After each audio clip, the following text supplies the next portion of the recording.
Dostlar, bu turmuşda her birimizin öz yolumuz var, öz rizalımız var. Halinde ailemizde indi seni ağlab yaşayan kişi olsa, anda zor bəxit yoktur.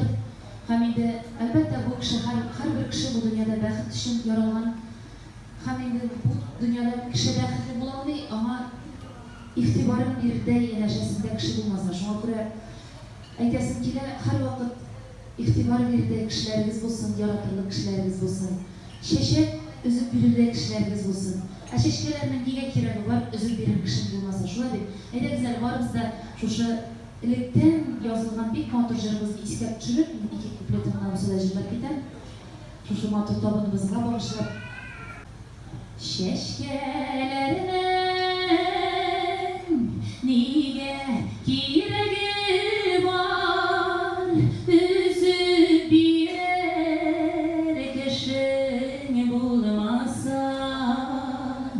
Şeşkelerinin niye kiremi var, özüp bir kişi bulmazsa. Nerse sımur, gökte yanılan kıyaş, öz kıyaşın balıkıp durmazsa. Nerse sımur, gökte yanılan kıyaş, öz kıyaşın balıkıp durmazsa.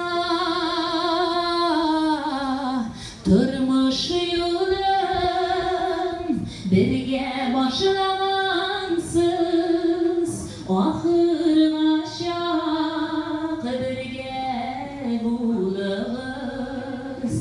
Durmuş yolum birge başlamansız, ahır aşağı birge buluruz.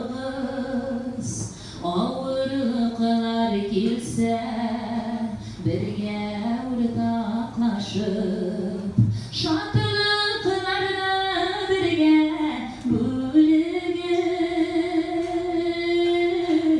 Ağırlıklar kilse birge ortaklaşıp, şartlıklarını